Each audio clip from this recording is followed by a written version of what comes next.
This is Jim Minion from Two Loose Screws. I'm listening to Barbecue Central. Let's go! We'll do it live. Okay. Well, do it live! I'll write it and we'll do it live! So to get that perfect barbecue, you use wood. Are you sure it's safe? Whatever. We put the lighter fluid on, strike the match, and... Oh! Should we call the fire department? That might be a good idea.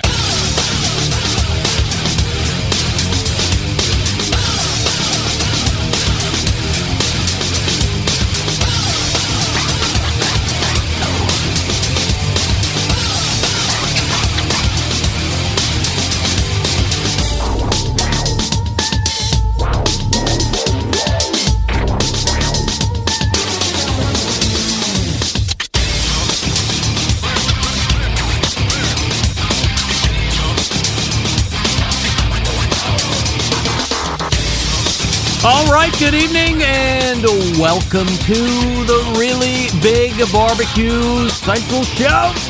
This is the show that talks about all things that are important to the world of barbecue and grilling. This show originating from the Rock and Roll Hall of Fame city, Bomb City, USA, Cleveland, Ohio, the barbecue capital of the North Coast. I'm your program host, Greg Rempe. Happy to have you aboard here on your Tuesday evening's live fire fun and frivolity show. If you would like to get in contact with the show this evening, or you would like to follow the show during off-show hours, here's how you do all that. You can get in touch with the show by sending an email to Greg at bbqcentralshow.com. Follow us on all the social media channels at BBQ Central Show. And be sure to subscribe to the show podcast feed on your favorite podcast platform. Anything else you want to like to find out about the show, you can visit the main website, thebbqcentralshow.com. And here's what's happening in case you get the newsletter coming up in about 12 minutes from now. He is a quarterly guest here in 2025, a Weber lover, undeniably and unabashedly, and the creator of Another Pint, Please. Mike Lang will be joining us. A couple weeks off his normal slot, but I was out a couple weeks ago, and then he was out when he was supposed to be in traditionally, but we have reconvened here on the 25th day of March to make good on his first quarterly visit here in 2025. And then we will be joined by a secret in-studio guest who I will talk to here in a second. That'll bring a close to the first hour. In-studio guest will stay into the second hour, and because it is the fourth Tuesday of a month, that means he will be sitting in for the ever-popular fan-favorite Embedded Correspondence segment. Doug Scheiding, John Solberg, Rusty Monson, Matt Osman, and our live sit-in guest will take part in what is an exceptionally extensive and provocative 100% Assurities questions list, and perhaps some other topics, but I doubt we will have any time for such nonsense because that Assurities list is large and sweeping and will cover most items that are happening not only in live fire, but in life in general. So that's how the show is laying out here tonight. Mike Lang coming up here shortly, Embedded Correspondence in the second hour. Don't forget you can follow me socially, Instagram, Twitter, TikTok, Snapper Snaps, and LinkedIn's, all with the handle at BBQ Central Show. And of course, we say good evening to those of you watching tonight through one of our video streaming platforms. You can go to Facebook.com/BBQ Central Show or Twitter.com/BBQ Central Show, or watch on YouTube, which is YouTube.com/@BBQ Central Show, where we have a new YouTube poll question of the week, and we're asking everybody, including all guests, did you know how the Michelin star guide really worked prior to Robert Moss and then last week's Daniel Vaughn talking about it? And 62% of you are saying, indeed, no, you did not. No, you did not. Andrew, you are not the father. You didn't know how the Michelin star guide really worked. By the way, I'm falling into that 62% as well, as I came clean with Daniel Vaughn last week. Results from the YouTube poll of last week: is Magic Kingdom the worst Disney park to go to when you're an adult? And 67% of you said yes. So let's start here this evening. This is something that does not happen nearly enough, which is a real live guest in studio. Not only that, the first time I've actually had a sitting mayor of any city on this show. Not only that, if there is a guy that should be the mayor of a town for whence he lives in, this is the epitome of such a statement. For the past few years, when you say Wickliffe, Ohio, you have also come to think of their mayor, who might be doing more for his city than any other mayor across the country. Nay, the globe. Let's welcome in first-time guest and the mayor of Wickliffe, Ohio, Joe Sakis. Joe, how are you, pal? Very good, Greg. Thank you so much for having me. Joe, brother. this is an absolute pleasure and an honor and a thrill for me to have you. Not only am I talking with, when I say, we love to use the term top men in the industry when we're talking on this show, but you are literally top man in the city of Wickliffe. I was a resident of Wickliffe for a number of years before we moved down about 5 years ago. So as you are soaking in the Barbecue Central show compound, first thoughts as somebody who has seen mansions and hobnobbed with some of the metropolitan Cleveland's elite. So I will say my first overall thing is I'm hungry. You want to eat? I hear barbecue and I'm talking to you and some of the things we chatted about earlier. Yeah, it just, one thing I love to do when I'm at home and I get away from all of it is I like to cook. I'm the cook at the house. All right. So we're going to get into that in a deep fashion coming up in what would be your segment here coming up after Mike Lang. We'll talk about how you got into politics. We'll talk about what it's like to, like I said, I've never had a mayor on my show. So to me, mayor of Wickliffe, you could be also mayor of Cleveland, or we move on to New York and you can become mayor of New York City, which is the mayor of the country. And maybe we look at governor and all this other stuff. Well, and then there's going to be a topic that we're going to talk about 35 past the first hour that the majority of people, it's going to go right over their head. We're going to start throwing local names around of businesses that could be a little controversial coming out of my mouth. I'm not saying you're going to say anything controversial, of course, but I have a question that I have long wanted to ask a Joe Sakis about my potential business return to Wickliffe, what it might look like, what I would need as somebody coming in as a potential business owner. Could be a steep ask. I'm not talking about abatements. I don't even know what that means, but I've heard that thrown around in politics, abatements. So that's going to be a fun conversation when we get to it. Before all of that, what does a Joe Sakis like to cook?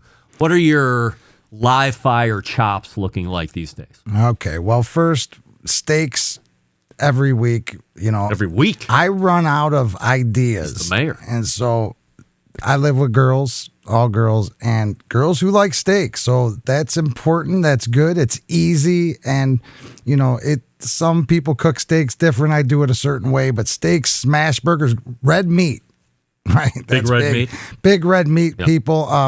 Meatloaf to pulled pork. So pulled pork, and I have one of the easiest, simplest barbecue recipes that my mother handed down, and it is so simple and easy, and everybody loves it, but I would never tell you guys the secret because you guys would laugh at me. It's that simple. We're holding on to the secret. It's so simple, but it's so good with pulled pork, right? Maybe not so Only much pulled rib. pork. Yeah, with ribs, no, but with pulled pork, it's unbelievable. My wife has 17 sandwiches in like 2 days. So Really? right, I mean, Wow. it's crazy. She'll eat it for work all big week. fan of pulled pork.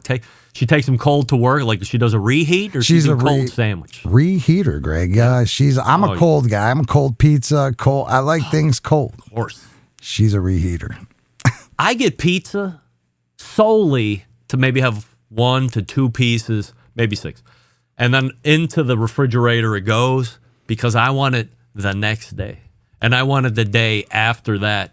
Nothing better than going into the fridge and fishing out 2 to 4 pieces of cold pizza. It's the best. If you are or been to the Wickliffe area, know that there's a place called Petty's. Petty's Pizza is best cold. Yeah. I love it. Ice cold, out the fridge, amazing. So I'm right with you. I love cold pizza. Becky's a big barbecue rib cold. Like, really? We eat the ribs. If on occasion there could be some left over, she's very excited because now she can have cold ribs the next day. She's fishing right out of the Tupperware and away we go. Okay, cold ribs. Yeah, you know, that's that would be probably a bad word here, but air fryer for me. Yeah, a little reheat. No, we love air frying. No doubt about it.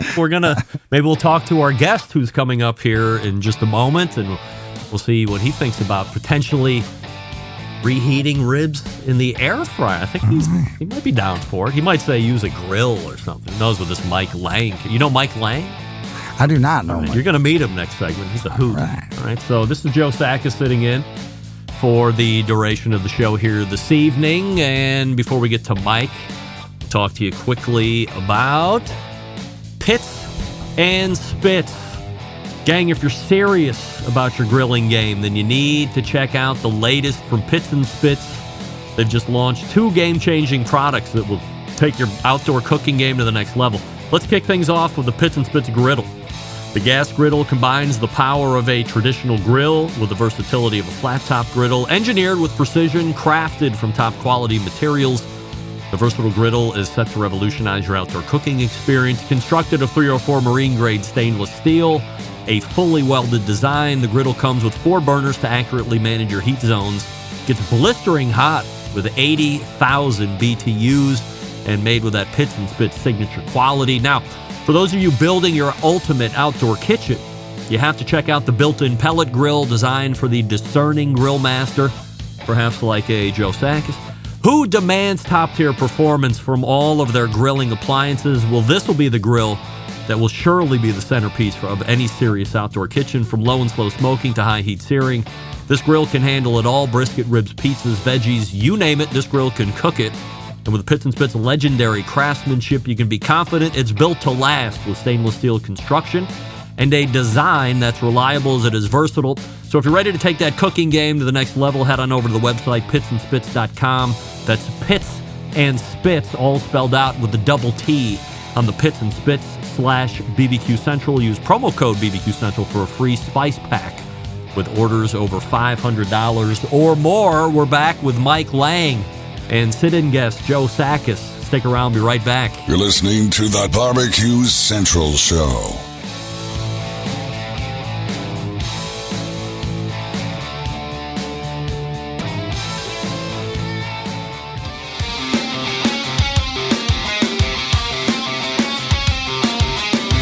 Broadcasting live from the Barbecue Central Show studios in Cleveland, Ohio. You're listening to the Barbecue Central Show. Once again, here's your host, Greg Rempe.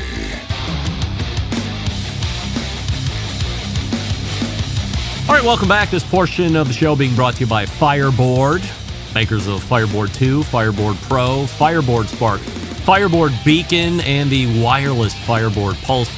When you use the Fireboard app, you have total access to all devices anywhere in the world. Find out more by visiting fireboard.com or call 816-945-2232. My first guest this evening, here for his first quarterly appearance in 2025. A few weeks late, but nonetheless, in my absence and then in his first absence, we have come together for an end of March visit, which will be the first of 4. We welcome back our pal from Another Pint, Please, Mike Lang. Mike, how are you, pal? I'm great, Greg. How are you? I'm doing absolutely fabulous. Mike, if you don't mind, please meet the mayor of Wickliffe, Ohio, Joe Sakis. Joe, this is Mike Lang. Mike, nice to meet you. Mr. Mayor, nice to meet you. And, as myself being a 3-term Ohio Township trustee, thank you for your service. I know what it takes to enter public office, and also you're friends with Greg, so it's a double thank you. Yes, well, you are welcome, and thank you for your service. It isn't an easy thing to Joe, do. Right? Mike is a kind of freshly retired law enforcement officer down in the Dayton area. Oh, Well, I was there not that long ago for a concert, and hey, thanks for your service on that end as well, Mike. Oh, fantastic. Thank you. All right, Mike. So we have a number of topics to talk about here this evening. And Joe, if you think of any questions, Mike, a expert here, and that's why we have him on every quarter, aside from having a dynamite setup studio out there in the grill shack. What are we calling it officially, Mike? Is it the grill studio, the grill shack, the grill barn? I call it the grill studio. It's what it is. So We're coming up. Well, I guess we are in spring now. So that signifies what some folks would consider to be the beginning of the grilling season. Yep. So if you're somebody that believes that there's a season, which means you're busting the grill out for Memorial Day and you're going to retire it somewhere after Labor Day, what are we doing from a let's get ready to get ready phase? You got a couple different cookers, maybe you got a charcoal grill, maybe you got a gas grill. Things you want to do to each to make sure that you get them ready for 2025's grilling season. Well, I think the most important thing, number one, is give them a clean. And I always laugh too, it's the start of grilling season. And of course, a lot of us always say, well, grilling season never ended. Well, that said, it's a good benchmark to still go outside and make sure your first cook's a success and actually spring by giving it a good clean. But, start easy. Today, I was shooting, I call them big burgers, which everyone's always into smash burgers, and I like a smash burger better. But I had some really enjoyable big burgers and big burger sliders. Or I used to call them dad burgers because they would, blow up the size of a meteorite and you would still eat it. But, something simple to sort of get your season going, getting your chops back. Even if you've been slowing down because it's been cold out, just take it easy.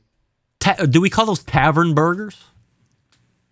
Well, I've heard that term before. Yeah. I mean, there's some great places around here I'll get a big burger from, but most of the time I just miss the texture and the flavor of something more smashed down. But today I was kind of surprised. I actually ate the whole thing for lunch. I go, that's pretty good. What size burger patty are you using pre-cook?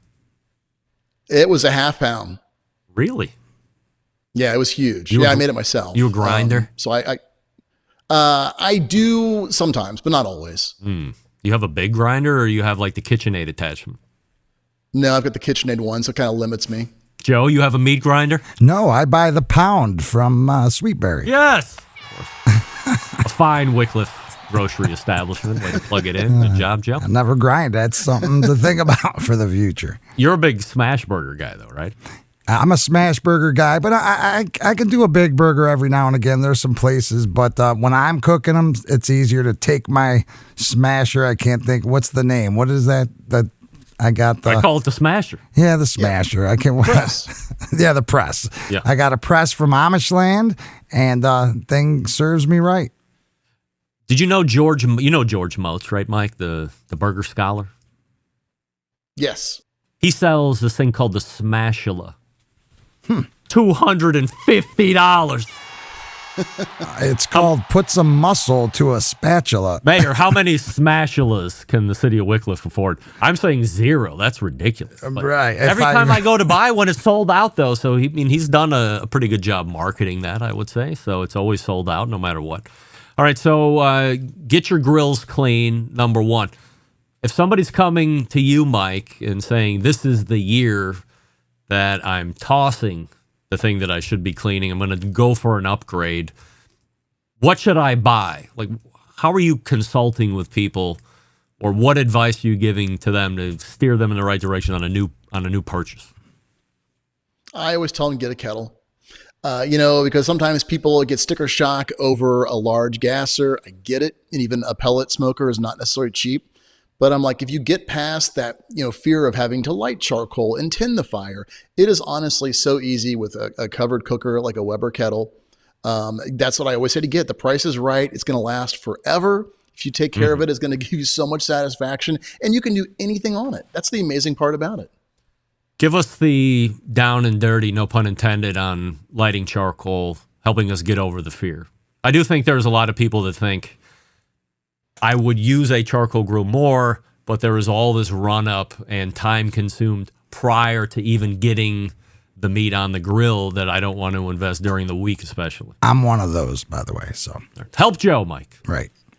Yeah, it's two things. Number one, you figure even if you're starting up a gas grill, which I've been doing that, I've got one close to the house now, so I don't have to walk over here to the studio. It still is going to take at least 20 minutes to get it preheated and ready to go because it's a different kind of heat.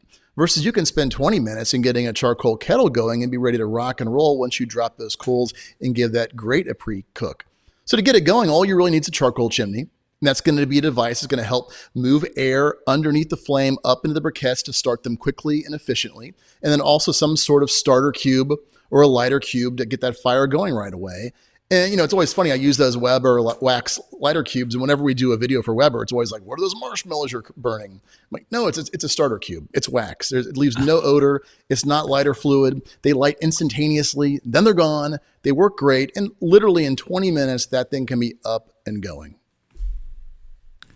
What about from a heat control standpoint? What's the best way to manage that? Well, learn your vents. You've got a top vent and a bottom vent, and you can set that bottom vent to restrict how much oxygen comes into the kettle to keep a lower temperature. And then you can open up all the way to go for high heat. But even with that lid down and those vents open, that grill is only going to produce so much heat. If you really want to get those coals rocking and rolling, you would not actually put the lid on. You leave it open. And sometimes when I'm doing photography, I want those coals lit because it makes the grill look alive and it's for action. So I'll leave the grill off. Those coals will get burning hot. But under actually cooking, like, you're doing steaks or chops or whatever, keep that lid down. It's going to keep that temperature in a totally usable range. And you're going to have great results. And it's so much easier, less floor space, less expensive. And it's just the absolute best. Do you have a preference over charcoal briquette or lump charcoal? I usually use briquettes quite a bit just because it's versatile. Number one, I know how many I'm going to get, what kind of heat it's going to produce. Now, if I know I'm going to do steaks and I want a really hot fire that's going to burn quick, I'll use lump. And sometimes in the Kamado, I'll use lump as well. But predominantly, I kind of gravitate more towards briquettes. What I love about kettle cooking the most, especially when we're talking of grilling temperatures, if you have anything with fat in it, at some point, there's propensity for flare-up. If you're not thinking, you become very nervous. Maybe you're flipping the grill or you're flipping the meat if you're setting up two zone, you're moving the meat off the heat, going it into where there's no coals, try and get the flames to die back down. But, as soon as you put it back over on the heat, we're going to have another fire incident. People seem to forget sometimes, especially the beginners to intermediates, there's a lid. Put that thing right on top of the kettle and it chokes out the majority of air, at least enough, unless you're talking about an incredibly, incredibly fatty piece of meat. You're typically able to reduce the amount of oxygen that's in that cooker to the point where it knocks down all the flames. And now you're just getting a good benefit of nice, healthy smoke perfuming on that meat. And you're able to control that temperature much better. But I think sometimes the beginner to intermediate forgets that you can put that lid on and it takes the flames away. Yeah, it's actually a very funny relation. Just last week, I was down in Charleston, South Carolina, and I was doing food for a Ace Hardware Weber grill commercial.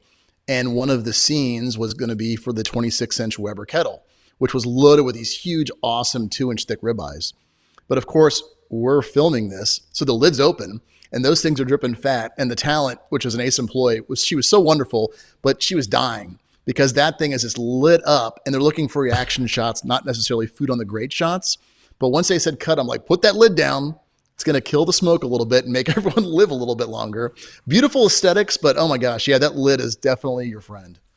I wanted to touch base with you on that. When you are at a commercial shoot for something like you had just mentioned, how much work goes into something like that? We see, a 30-second to a minute finished spot that's going to end up either on YouTube or on television, maybe a combination of both. But what's the actual full experience like for somebody that's being brought in specifically for that purpose? You're talking about, usually for Ace, it's been a one production day. That day is at least 10 hours long, of which you are a part of that. Plus you've got a 10-hour day beforehand for pre-production and for prep and for shopping. When the commercial is done, you're talking a 15-second or a 30-second spot. And all that work that you did is going to be on there for maybe 2 seconds. So you figure the last 3 Ace productions I've done the food for, The one in the fall was for a Blackstone griddle in the parking lot, and a storm was coming in, and literally the production reassembled out in the lot for us to grab literally a 2-second shot. But you're talking after a 10-hour day of getting everything ready to go. Wow. It's crazy. But that's what goes into it. You just never know. You're looking for that magic moment where things combine. You're looking at people that are around an appliance and they're cooking, and you're also trying to make sure the food looks right and resetting the food. It's like a ballet almost. I love it. It can be stressful, but I'm not getting shot at. So for me, it's a different kind of stress. I'm like, this is great.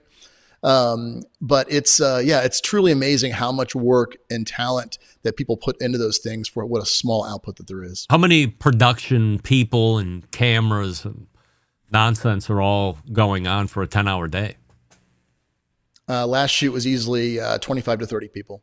Really? Oh yeah. What kind of It's a lot. money investment do you think we're looking at here? I have no idea. Thousands, I stay out of that side. I know thousands of dollars. Oh, without a doubt. Tens of thousands. Well, you of want dollars. to. I mean, you are putting out a product that is going to be viewed by X number. I mean, I always laugh because typically I go into some of my favorite places with DirecTV, and that like an Ace commercial is on like literally every 15 minutes. I go, oh, that's my rib roast. Oh, that's my turkey. Oh, I did that. So you're going to see a lot of eyeballs. So if you are going to capture that many people, you want to make sure it looks absolutely amazing, and the time and effort goes into it to have that kind of output. I totally get it. It's great. And plus they're just such wonderful people to work with. It makes it almost like it's not work, and what you produce is amazing. Don't they want you in front of the camera? No. The cool thing about Ace commercials, they use Ace employees as the talent. So when you see an Ace commercial, it is people that actually work for Ace. So it could be a store owner, somebody at corporate. So they truly invest in their own to do that. So every commercial, when you see somebody, they work for Ace, and it shows through. They're My legit. hands, I'll flip a steak and stuff. Do you prefer to be behind the scenes, like being the conductor of the whole thing versus being it? You have perhaps one of the most unique perspectives on this, because for years and years and years, it was anotherpintplease.com. It was Mike doing videos of himself, and you're cooking, you're on the back deck at the house, then it's, going here to the grill studio. And now in this role, which isn't new necessarily, but you're working behind the scenes and making other people look like $1 million. Do you prefer one over the other, or do both have their merits? They both have their merits. It's a good question. I mean, it's funny. I enjoy being on set and talking somebody through what they're going to do. I had one guy. I had him on the fall, and then again this last week. Not a big griller, but I go, we're going to do this. You're going to come out of this as a griddle pro, and talking through the steps of what they're going to do, and teach them, and grab this and do this, and you can flip it like this or flip it like that or hold it like this. I enjoy that. But I mean, I do enjoy being in front of the camera as well. And then today, it's funny, I shot my first video in over, with my own stuff, in like 6 weeks because of everything else I've been doing. And I kind of felt like I had to put the training wheels on again. Like, I should probably plan this out a little bit better, but we'll see what happens. It's sort of against the wall and see what sticks. But I'm lucky to have the flexibility to do what I do through Another Pint Please, and then all my work for Weber and for Ace and other side projects. It's great. You had told me when you were getting ready to retire, you were a little concerned that you might be working more retired than you were working when you were working. True? Unbelievably true. I don't know how I did all the years we talked before doing what I did versus what I'm doing now, and having this great space to do it in the studio and everything else. It's unbelievable. You've authored a book called One Beer Grilling that went on to cataclysmic fame. Is the book bug biting you again at all, or are we good with One Beer Grilling?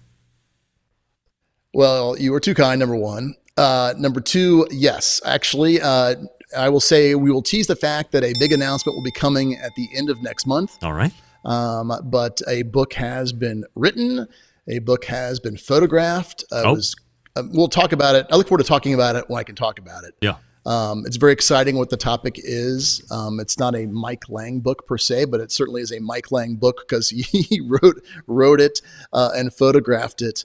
But it was came out of left field a little bit. But man, it's exciting. And I've always said if something scares you, do it. and personal life, professional life. And certainly this is something that kind of I was a little bit scared of doing, but I'm still alive, amazingly, and I'm super proud of it. And I can't wait to talk about it more. I think if my math is correct, we are sitting almost 6 months to the day away from a Grill Fest 2025 down in Hartville, Ohio at Hartville Hardware. Are you locked and loaded for 2025's Grill Fest? I am locked and loaded. All right. Very good. Are you already conjuring up what kind of recipes you're going to be doing? Joe, I don't know if you know this, but Mike is a live talent down at the Hartville Hardware Grill Fest for the last handful of years. I, of course, MC the event and help these people through their demos, but, they try and conjure up some great recipes and do the talk-throughs during this. It's a great event. I don't know if you've ever been down there, but any recipes off the top of the head, Mike, that you might be incorporating this year? Yeah, it's funny. No, actually, funny you mentioned. I've been going back to what I have done and thinking, what am I going to do to top that? I know you gave me some stick last year for doing the beer can chicken, which I thought was a great idea. But I don't know. I'm determined to figure something good out, but I do not know what it is yet. But I cannot wait to do it. I didn't ask you this at the lead, so I'll ask you as we exit the YouTube poll question of the week, Mike. Did you know how the Michelin Star Guide really worked prior to either Robert Moss telling us or Daniel Vaughn telling us last week?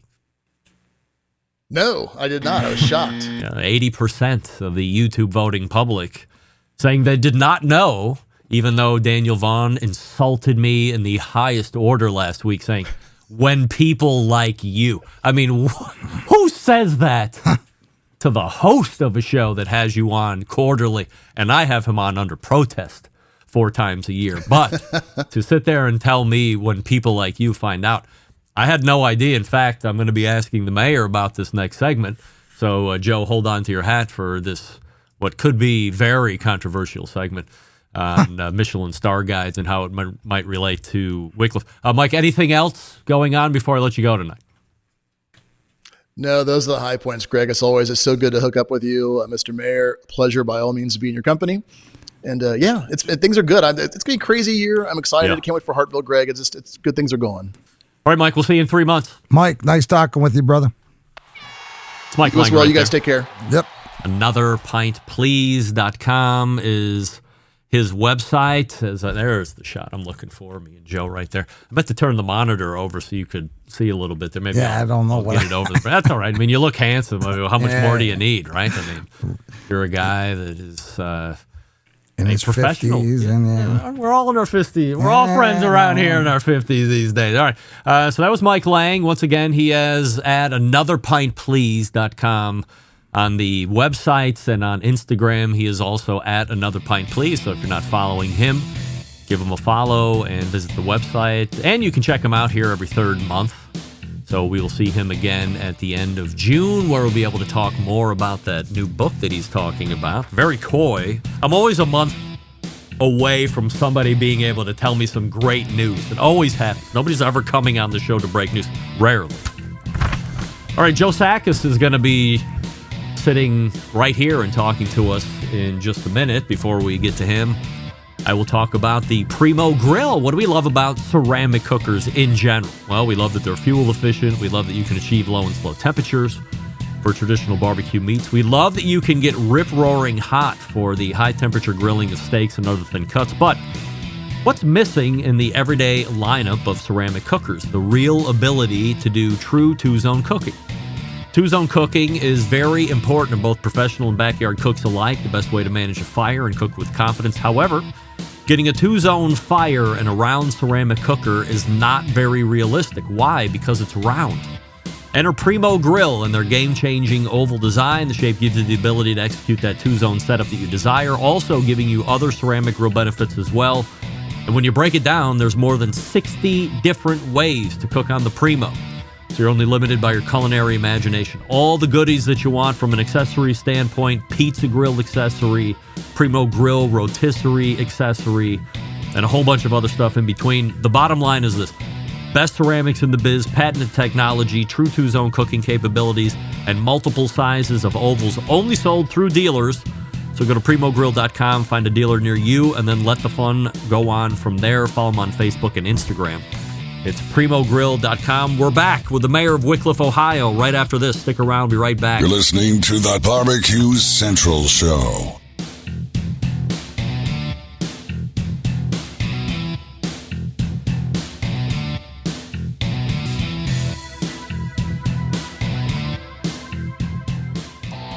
Howard Stern, Jim Rome, Dan Patrick, and Greg Rempe.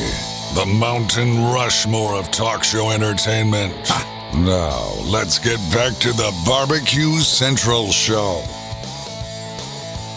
All right, welcome back. This portion of the show being brought to you by Pit Barrel Cooker, the most unbelievable outdoor cooking device on the planet, currently available in 3 sizes with a host of accessories. Doesn't matter if you're a beginner or a professional, it's a cooker you want to add to the arsenal. Visit pitbarrelcooker.com and tell them the Barbecue Central Show sent you. We also thank our pal Mike Lang for joining us last segment at anotherpintplease.com.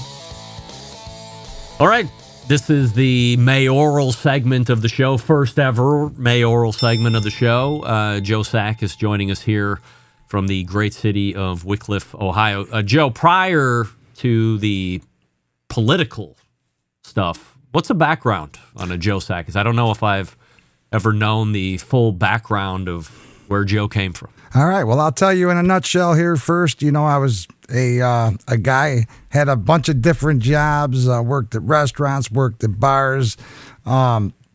And then I met my wife, my girlfriend at the time. And when we got married, I started a business. I worked for a guy, draft beer lines. I don't know if you knew this, have to be, the state of Ohio had to be serviced, maintained, running properly. And I had a company, Ohio Draft. I did that for close to 20 years. COVID crushed it.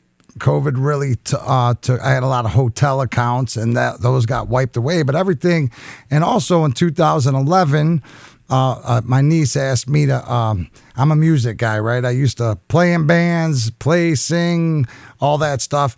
And she needed a DJ for her wedding. She couldn't afford a DJ, so I borrowed some equipment from my buddy, and we wung it. Me and my wife wung it, and everybody said, "Hey, do you do this all the time?" And that's when it clicked. And after that, about 6 months later, I was able to purchase DJ equipment, and I do that on the weekend. So I am probably the only mayor. Still? I only do weddings, private events, or special events, private parties. I take the winter months off because it gets kind of crazy busy. But yes, It is a good. It's good. It's being in charge of people's good time, and it kind of coincides with what I do as mayor, is being a people pleaser, right? That's what you got to do in this game. You got to tell me about this Ohio Draft lines. Okay, so I didn't even know anything about this. I knew the DJ stuff, obviously, but and then for 20 years. Yeah, so, 2021, actually, it's funny. I was working at my buddy's bar in South Euclid, Ohio, and the guy who used to come in and do it, I was talking to him. I'm like, yeah, how do you get into this? He kind of told me this, that, the other. So I started working for this guy in 2001. My interview was on 9/11, so he had to cancel the interview. Wow. Started in October, and it's simple. It doesn't take a long time. You got to go to these bars. I had at one point, when I was on my own, I purchased my own company in 2004, had about 80 accounts, worked for myself, all the way northeast Ohio, from Macedonia, Wickliffe, Menor, you name it. And you go in, and the draft beer lines, when that beer sits, yeast and build up and nastiness, you see, I hate this word, but snot come out of that beer lines. Well, I prevented snot.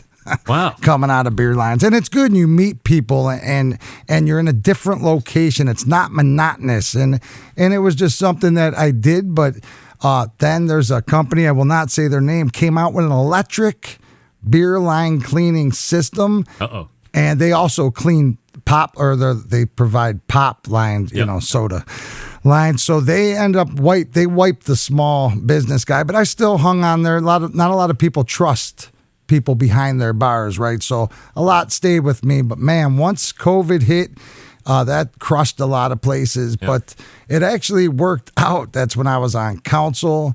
And everything kind of meshed together, and then I became mayor, and so mayor and the DJ is what I primarily do now. So when you were doing the draft line stuff, are you going in to bars, let's say, or places that had draft lines, yes, and like making a sale and then providing the service, or are they just reaching out to you, or were you an all-in-one?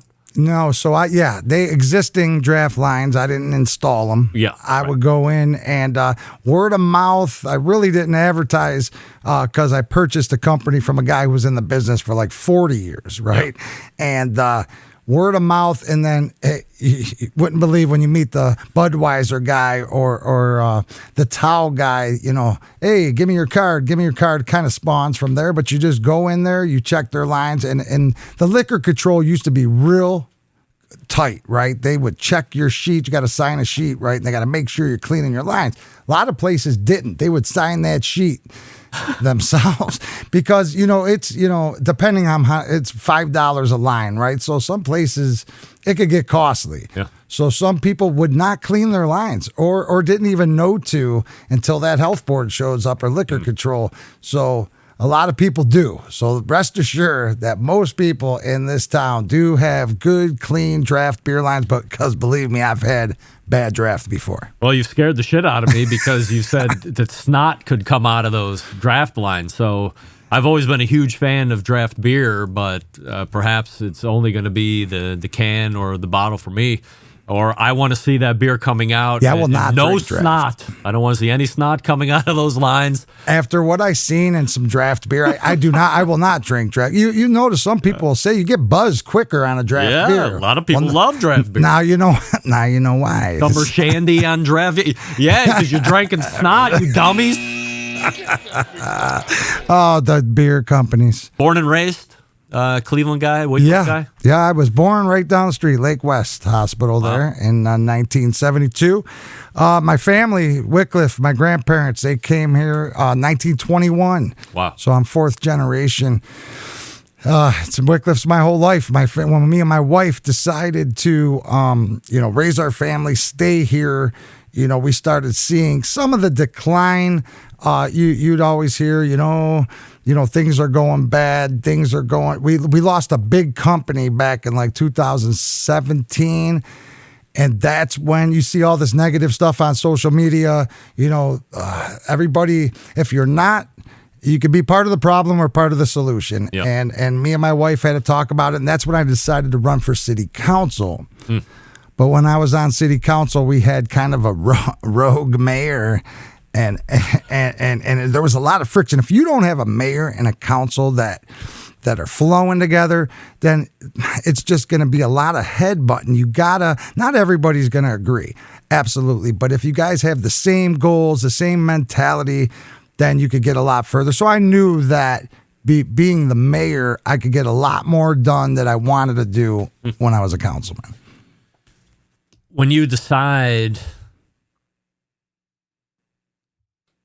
Maybe the better question is, as you're getting through your experience on the council side of things, do you also, and then you're having an abrasive mayor on top of it, right? Are you immediately saying, hey, this council thing is great, I'm getting a lot accomplished? I mean, when I lived in Wickliffe, I was literally, was it less than a block away from you guys? Maybe a block. 2 streets over. Yeah, just run right through a couple backyards and we're right there. Different wards, but we were very close to each other. Do you say, this council thing is great, but I definitely don't like this guy as mayor?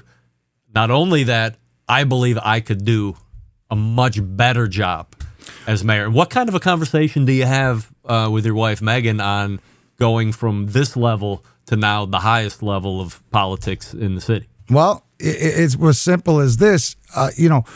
We thought the mayor was good. We knew, and when I say we, the community knew things were going awry, losing this company. had like 900 employees. This is ABB. Yeah. ABB, Bailey Meters. When this company was leaving, there was a lot of things. We have Euclid Avenue in Wickliffe is our main thoroughfare. It's a 2.5 mile stretch, right?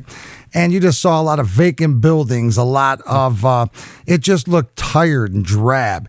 And the mayor at the time wasn't worried about, we had plenty of money in the bank. And I'm not saying, hey, spend through this money, but it's the taxpayers' money, and that the payback for the taxes are good services, good amenities, and that he was cutting service. He wasn't doing what at the time we needed done.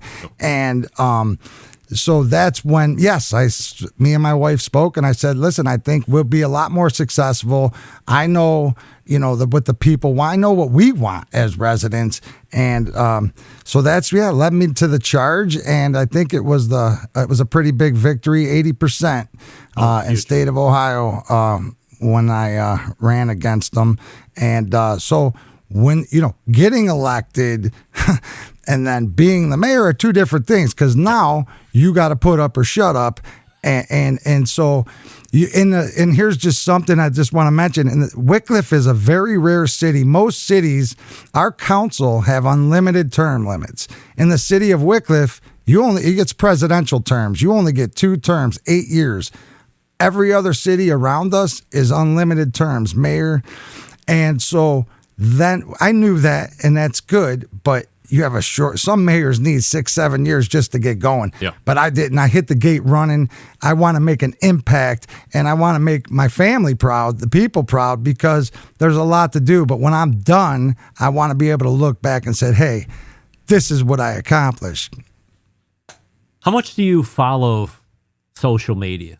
I have to imagine it can be rewarding sometimes if you're looking for echo chamber, but it can also be a kick in the dick. Yeah, I try to. There's a couple pages in Wickliffe that I try to stay away from because it will rise my blood pressure on the people on this. They don't go to council meetings. They're keyboard warriors, and they know how to razz you up. But I have a Facebook page, which the other mayors, I'm pretty close with all the other mayors, and they joke, call me the Facebook mayor. But I do this Facebook page. I got a few thousand followers. It's such a great way to communicate information. Yep. It really is. And I put that on the city website, but it is one simple thing that I do a couple times a month, I do business spotlights and city updates. And it just blows my mind that not a lot of mayors do that. I don't think any mayors. Willoughby mayor, he does do a mayor's corner once a month, very professional. I do mine on my phone in my office, but it's perfect. It's that laid back. I want to make myself approachable, but I want to show people.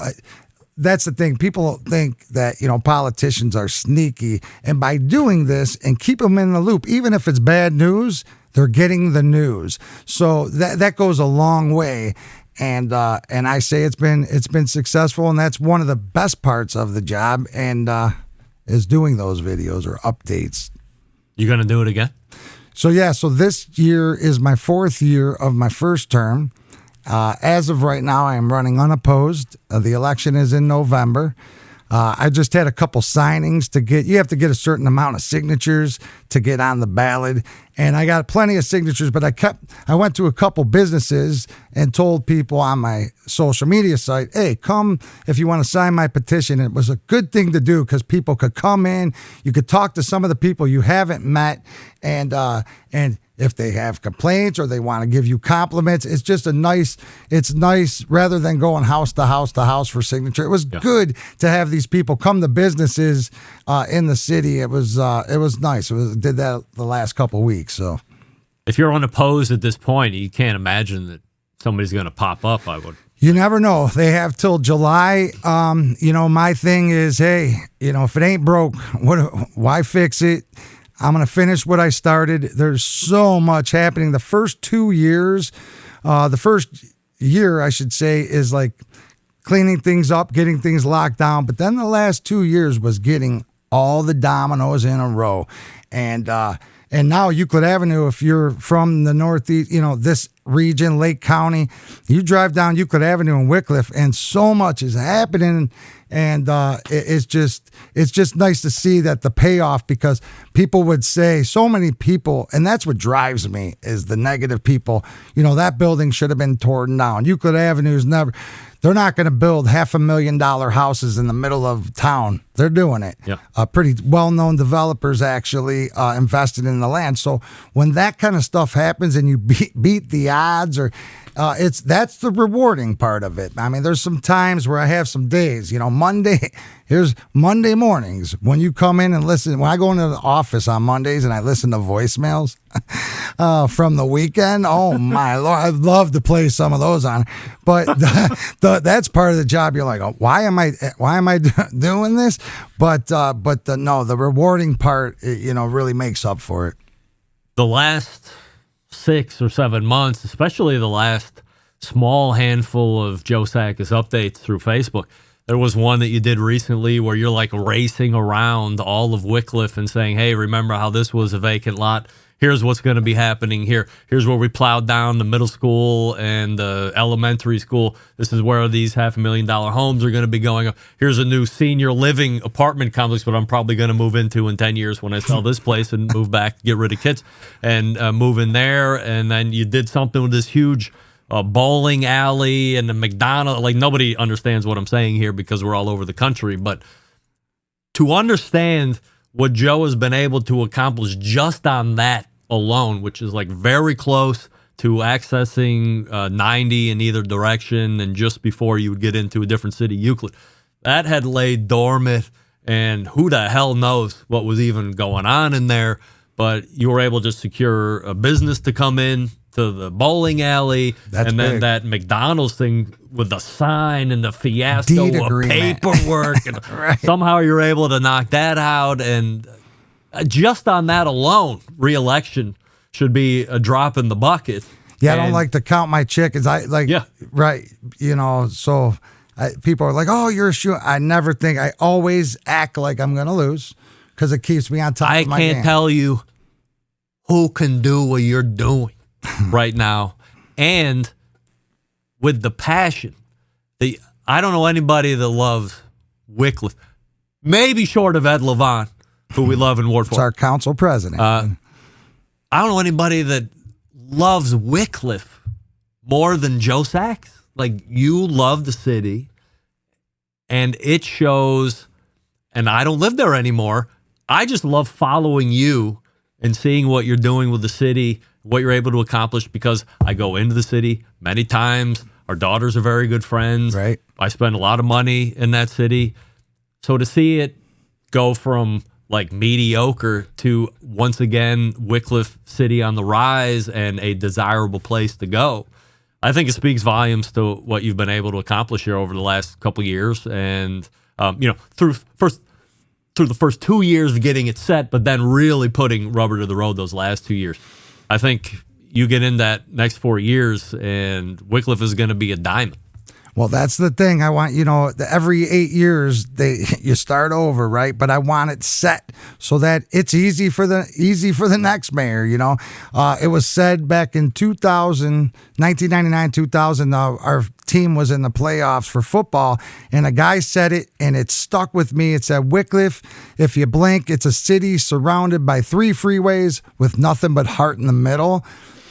And it is. It's like Greg, for example. I knew him a few years. He doesn't live in Wickliffe, but he's been there. He's part of the family. I consider him family just because our kids went to this school. He was a Wickliffite, Yeah. however you want to call it. But I got his back. And people of Wickliffe, like you say, you don't know no one who loves it. There are so many people that love the city.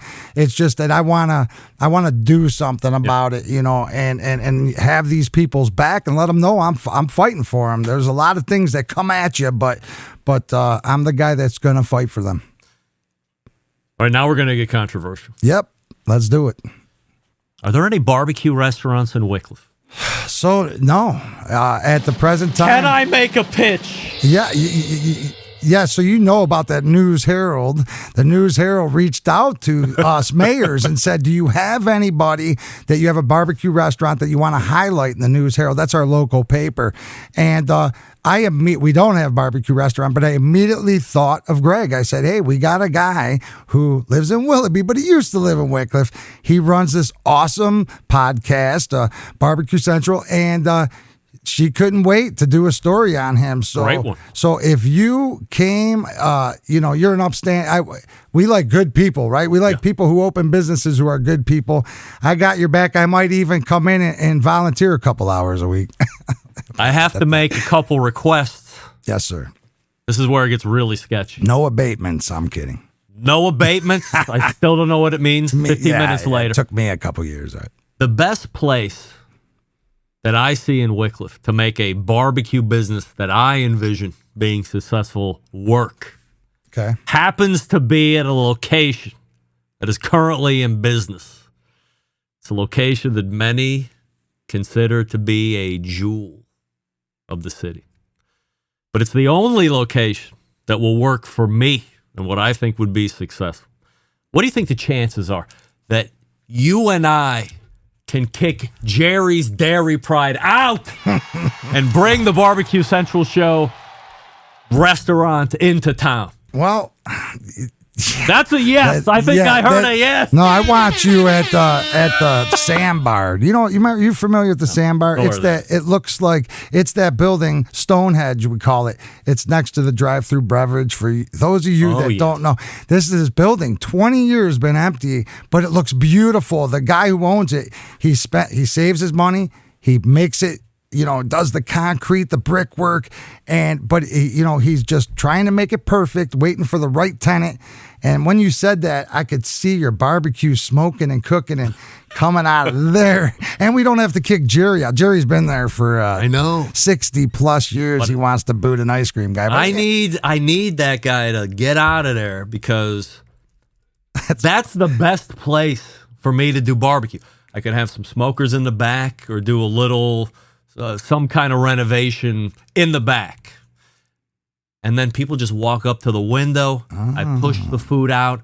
I don't want to deal with inside restaurants and like waitresses and a couple part-time kids to help push the barbecue out. Maybe bring a pitmaster or two along. Maybe you, as a retirement after the mayor job, you can be my pitmaster hand. But that's the kind of setup that I envision being a successful barbecue restaurant. I don't know how big of a line I'm going to have when it's 20 degrees outside. Maybe I pull a Jerry and go to Florida for like 5 months out of the year. But, I want to be, if I'm going to come, then I want to be there operating 12 months out of the year, giving you full-time tax revenue and employment revenue or however you make the money for the city. I want to be that participant for you, but Jerry's has got to go. Well, I want you there, but there's other spots, Greg. We'll have to talk. You can't. It sounds like I got the biggest ultimatum of my life. I will find you a place that is perfect. I promise. If it's the last thing I do. Any other big item on the horizon that we should be following you for, like you see coming down, or some big announcement? Well, I've mentioned this place where you say the bowling alley. OLA, not everybody knows what OLA, online liquidation auctions. They're like the Amazon of auctions. It's the people get addicted to it. It's an app on your phone, and they're coming. They bring about 1,100 cars a day to their location. They sell 35,000 items a week. 3 brother-in-laws. Wow. In their garage. They started this 10 years ago. So that's big. Everybody's excited. They'll open in about 6 months. All right. So we're looking forward to that. This is Joe Sakis, the mayor of Wickliffe, and my pal. And we've shared many a volleyball match where I schooled Joe on the finer points of scoring, and when you reach a certain number in the scoring system, how that pretty much guarantees a game. Although you were live and in person when that backfired on me. Right. Oh, yeah. Wait, you got to give me 2 seconds to just tell a great story.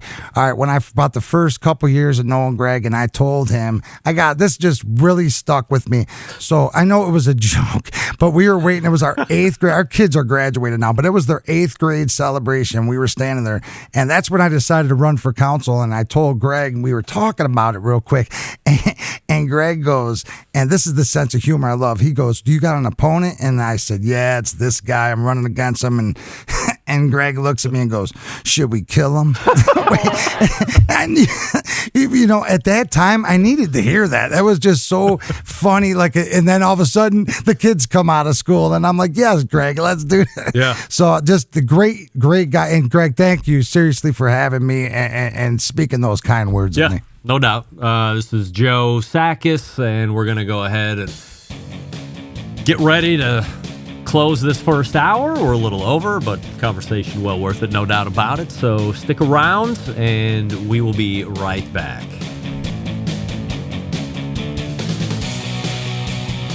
Hey, this is John Dawson of Patio Daddio Barbecue in Boise, Idaho, and I've got it locked on the 50,000 gigawatt blowtorch of the internet that is Barbecue Central. Continuing to produce incredibly mediocre content in an exceptionally professional way. You're listening and watching the Barbecue Central Show.